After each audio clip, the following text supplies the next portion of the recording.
प्राचीन शैवपीठ खोर्धा जिला टांगी ब्लॉक डिया स्थित श्री श्री कपिलेश्वर देवकर अशोकाष्टमी रथयात्रा अनुष्ठित होती। प्रभु लिंगराज रथयात्रा दिन श्री श्री कपिलेश्वर देवकर रथयात्रा पुरी श्रीमंदिर सहित कपिलेश्वर देवकर संपर्क रही।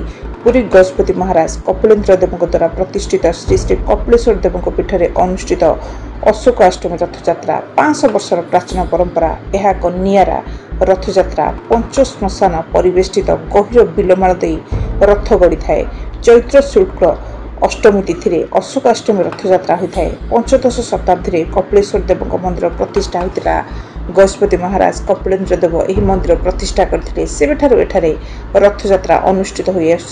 अशोकाष्टमी दिन आरेडी ग्राम बड़ भाई ग्रामेश्वर देव निमंत्रण पाई आसवे। रथारूढ़ हो माउसी माँ मंदिर जीवे।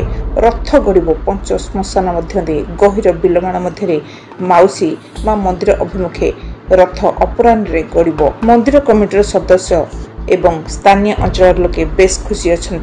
अशोकाष्टमी रथयात्रा श्रीमंदिर प्रशासन पक्षर आज्ञामाल यात्रा पावना कस्तूरी चंदन पाट पतनी आसी जाइथिला।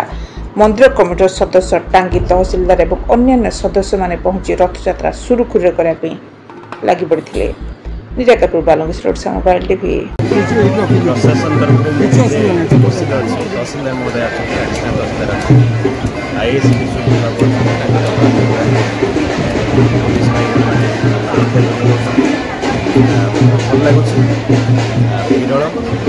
ओडिशा महाप्रभु लिंगराज ये द्वितीय रथयात्रा हूँ महाप्रभु कपिलेश्वर और ये कपिलेश्वर रथयात्रा बड़ भाई श्री श्री ग्रामेश्वर देव आरेडू आसती निमंत्रण पाई पहुंचू आसती उभय ठाकुर एकाठी विजय मंडप विजय कलापर पहंडू रथ विजय करते।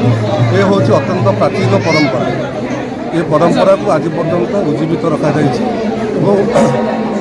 ये अंचल ये खाली डिया और आरेडी नुहे ये अंचल ये एक महत्वपूर्ण यात्रा। ये यात्रा प्राचीन काल आज पर्यंत से भाईचारा नहीं चली दिन को दिन यार लोकप्रियता बढ़ुची।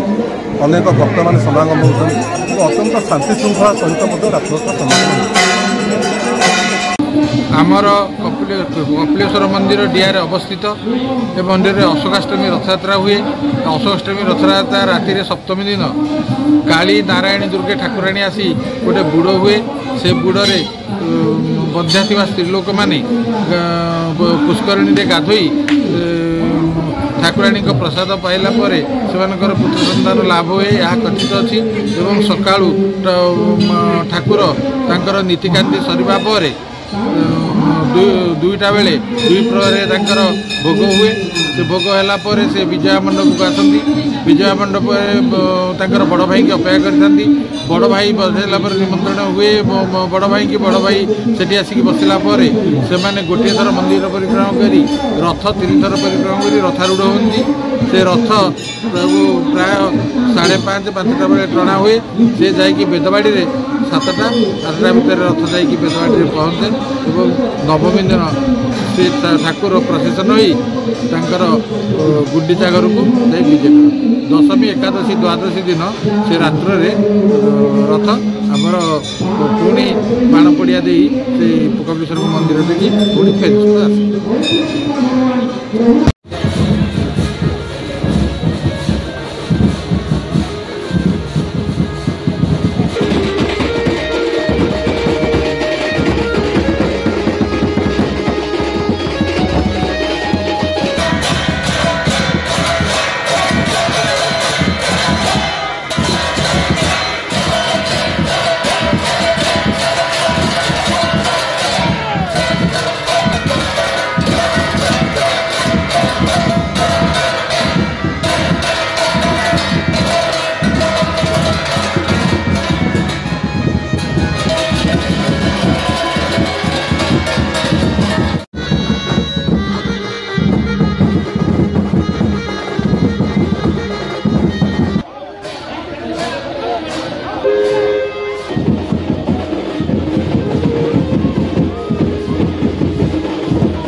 समस्त उपभोग करंतु जा हो गत वर्ष ठारू एवं ए वर्षर मध्य एबे 15 दिन मासे आमर नया सब कलेक्टर सर